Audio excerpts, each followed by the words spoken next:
শুরুতেই সংবাদ শিরোনাম। দাদির কবরের পাশে শায়িত হলো ময়নার। শোকাভিভূত শাহবাজপুরবাসী হত্যার অভিযোগে নিয়ে মামলা দায়ের। গলায় মারছে, বুকে মারছে, পেটে মারছে, শেষমেশে ওনার যেন উনি মরছে কিনা এটা শিওর হওয়ার জন্য গাউস মিয়া ওনার রক কাইটা দিচ্ছে। এটা হচ্ছে পরকীয়ার ঘটনা। মেয়েটা আসসালামু আলাইকুম সমাজ দর্শক মণ্ডলী, ময়না হত্যা নিয়ে নতুন কিছু চাঞ্চল্যকর তথ্য সামনে আসছে।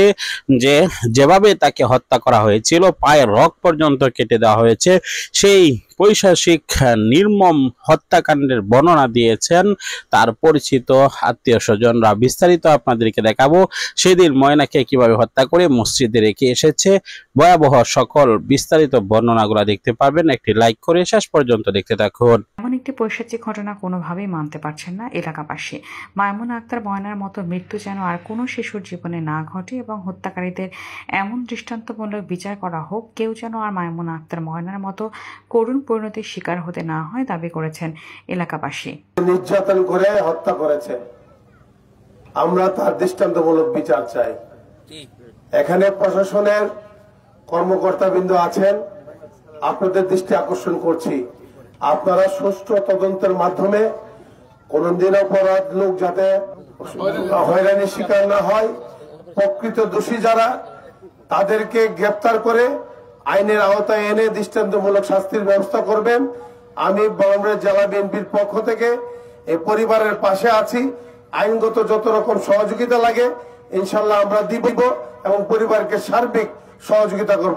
বর্বর নরপিশাচ দ্বারা আক্রান্ত হয়ে হত্যা করেছে আজকে আমাদের প্রিয় ছোট বোন ময়নাকে। এই ময়না লাশকে সামনে রেখে আমরা একত্রিত হয়েছি। আমরা এই আজকের জানাজার মাঠে ওয়াদা দিয়ে যাই, এই খুনিদেরকে পুলিশ অতি অল্প সময়ের মধ্যে বের করবে এবং তাদের ফাঁসি না হওয়া পর্যন্ত ইনশাআল্লাহ এই বিচারের আমরা এই পরিবারের পাশে থাকব। এই নির্যাতিত অবস্থায় তার মৃত্যুকে আমরা সুখানন্দ করতে চাই এবং আমাদের ব্রাহ্মণবাড়িয়া হেফাজত ইসলাম এবং ইসলামী ঐক্যজোটের পক্ষ থেকে এই নরপিশুকে সুষ্ঠু তদন্তের মাধ্যমে তাকে আইনের আওতায় এনে ফাঁসির কাস্টে ঝুলানোর জন্য আজকে আমি হেফাজতের পক্ষ থেকে আহ্বান জানাচ্ছি। বাংলাদেশের সে একজন নির্যাতিত নারী, একটা শিশু, তার উপরে যে অত্যাচার হয়েছে সারা দেশবাসী আজকে শোকাভিভূত। আমরা এই জানাজার ময়দানে শপথ করছি, এই মহিলার বিচার না হওয়া পর্যন্ত আমাদের সকলের এই শোক অব্যাহত থাকবে। আমি প্রশাসন এবং তদন্ত সংস্থার বিভিন্ন সংস্থাকে অনুরোধ করব, আপনারা দ্রুত এই তদন্তের বিষয়ে আপনারা পদক্ষেপ নেন। নিরীহ মানুষ যেন হয়রানির শিকার না হয়, আর যদি সঠিক বিচার 72 ঘন্টার ভিতরে না হয় আমরা আন্দোলনে নামবো ইনশাআল্লাহ। যারা এই হত্যাযজ্ঞের সাথে জড়িত ছিল তারা এটা অন্য জায়গায়, আমি যতটুকু শুনেছি, অন্য জায়গায় এই কাজটা এরা করেছে। তারপর লাশটাকে বা মার্ডারকে মসজিদের ভিতর নিয়ে রাখা হয়। হ্যাঁ, তারপর আমরা যতটুকু দেখেছি, তারপরে যে ভিকটিম ছিল, ভিকটিমের মাও আমরা নিউজে দেখলাম যে বললো যে ওখানে নিয়ে রাখা হয়েছে। হ্যাঁ, এসএস পাইপের সাথে নিয়ে বেঁধে তারপর নাকি কি যেন বললো, নাকি বেঁধে রাখা হয়েছিল। যে মসজিদের ভিতরে এটা কখনো আমাদের হবে না, এটা আমাদের ইসলাম ধর্মে কখনো সাপোর্ট করবেও না। আর আমরা যেহেতু মুসলিম, হ্যাঁ, এটা কখনো কেউ এটা করবেও না সাধারণত। আর এটা যদি করা হয়, মাথায় প্রবলেম আছে, নেশাখোর বা ওরকম যা মাথার সমস্যা আছে, তারা এই কাজটা করতে পারে। আসলে বিষয়টা তো অত্যন্ত দুঃখজনক এবং হৃদয় বিদারক। বিগত আমাদের জন্মের পর থেকে শাহবাজপুর শাহজাদপুর 2 ইউনিয়নের ভিতরে এরকম ঘটনা আমরা শুনি নাই। তো আসলে এই ধরনের মানুষ, যারা মানুষ রূপে দেখতে মানুষ কিন্তু মানুষ রূপে জানোয়ার, এই প্রকৃতির না হলে এবং আসক্ত না হলে এই ধরনের কাজ তাদের দ্বারা সম্ভব না।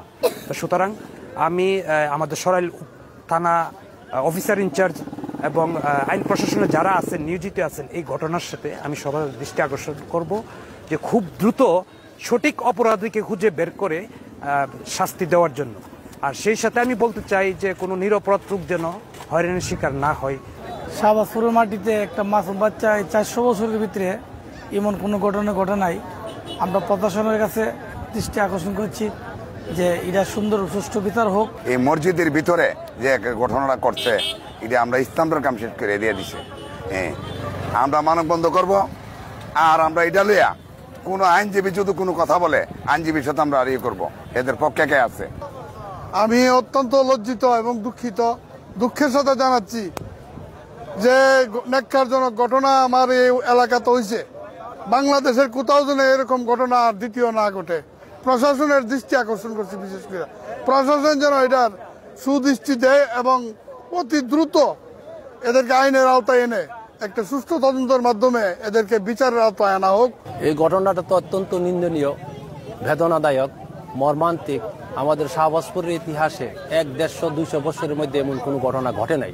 শাহবাজপুর শিক্ষা দীক্ষায়, সংস্কৃতিতে, সভ্যতায় একটা উন্নত গ্রাম হিসেবে পরিচিত। এই গ্রামে এই ধরনের ন্যাক্কারজনক ঘটনা ঘটেছে, আমরা অত্যন্ত মর্মাহত, এটা বেদনাদায়ক এবং এই বেদনা ভোলার নয়। আমরা চাই এসবি, ডিবি, পিবিআই, সরকারি যত সংস্থা আছে সমস্ত সংস্থা দ্রুত তদন্ত করে প্রকৃত অপরাধীকে বের করে তাকে সাজার আওতায় আনা হোক, তার সাজা নিশ্চিত করা হোক। সব বাইরে না জানে কে হয়েছে, কিন্তু আসলে যে মসজিদের কথা এটা একটা বড় খারাপ জিনিস।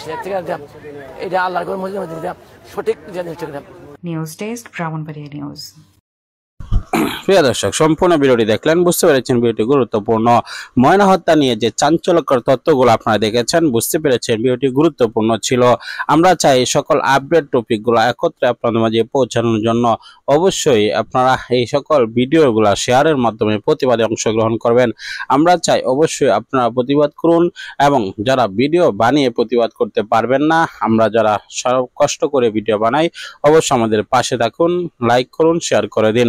আমরা চাই এই বিচার যেন সুষ্ঠুভাবে হয় এবং 90 দিনের মধ্যে যে দর্শকদের ফাঁসি নির্ধারিত করা একটি রায় দেওয়া আছে, সেই রায় অনুসারে যেন তার এই ময়না হত্যার 90 দিনের মধ্যে ফাঁসি হয়। প্রিয় দর্শক, বিদায় নিচ্ছি। আসসালামু আলাইকুম রহমতুল্লাহ।